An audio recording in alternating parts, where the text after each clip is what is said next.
You know, Wilhelm, in retrospect, and despite my earlier protestations, I'm glad I decided to do this. I knew you'd enjoy it, Dad. I do, and I am surprised that, in fact, I have not played a game of toss before. Catch? Eh? Play catch? Yes, I suppose that is part of the process. It's called playing catch. Catch. Interesting. As in, Dad, would you like to play a game of catch? Interesting, though, that we would only choose to base its moniker solely on half of the action. One does toss the ball as well, does one not? I suppose. It's a game that clearly necessitates both give and take. That's just what it's called, Dad. I didn't mean. Regardless, I still enjoy it, and I'm glad I decided to do this. Good.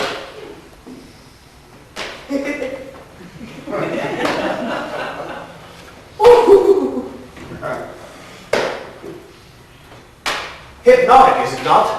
I guess so. To think that I, Sigmund Freud, father of modern psychology, I who have plumbed the depths of human behavior in order to arrest the demons of the inner mind, would be amused by such a simple, repetitive, pattern-based, and for lack of a better word, sport, amazes even me.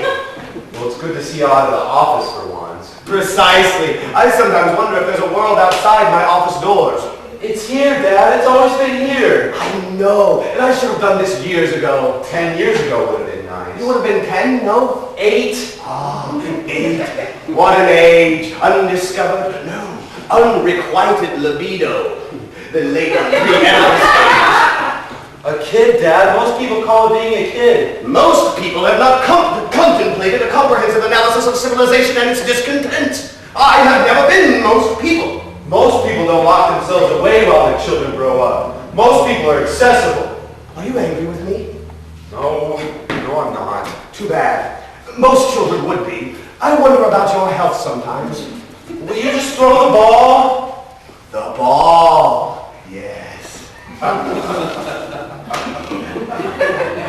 Tell me, does it bother you? Does what bother me? Catching your father's balls? Dad! Catch it? No. Dad!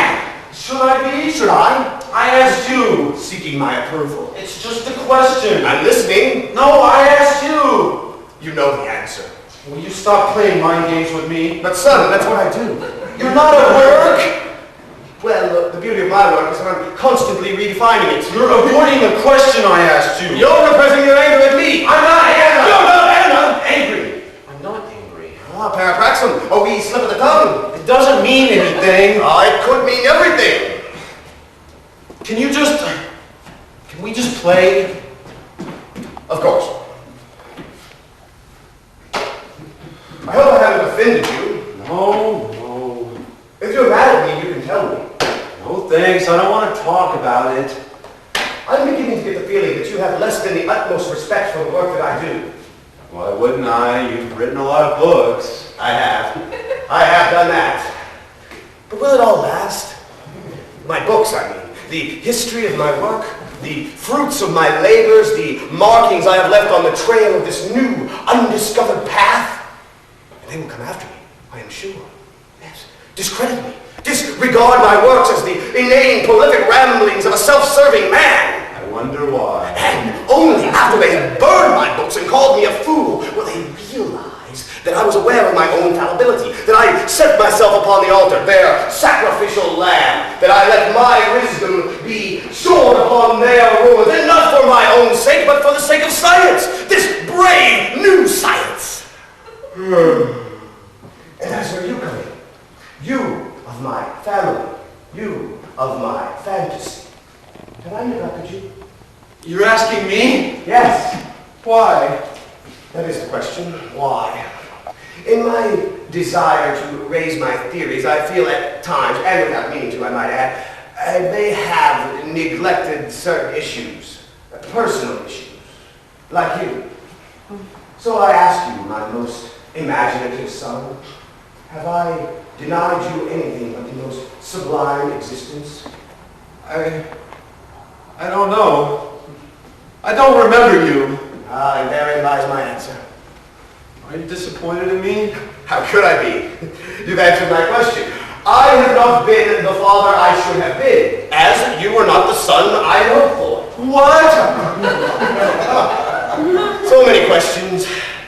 raise so many questions. I raise questions far more readily than I raise children, and far more insightfully, I might add. And they will see me for this, and they will tear me apart. But the one final, the most important question, the question that my detractors, my supporters, my patients will ask in years to come, the question that will be on the minds of all will be, can Sigmund Freud still throw a 76-mile-an-hour fastball? Ow! Oh, I'm sorry, son. You shouldn't be that hurt. Oh, I'm not sorry about that. That was a damn good throw. I'm sorry about you. What about me? That you do not exist. You're going to give me a complex, Dad. How can I? In order to be conflicted, you must first be. What are you saying? That you're not real. I made you in order to answer a question of myself. You're tweaking me out, Dad. I have a daughter about your age, Anna. If things would have turned out differently, you might have been. I am! I will be awake in 5. We're playing catch! 4. This is real! If this were real, we'd be speaking German, no? 3. I thought this would 2. bring us closer. This was supposed to bring us closer. It has, Wilhelm. We are as close as we will ever be. 1. I am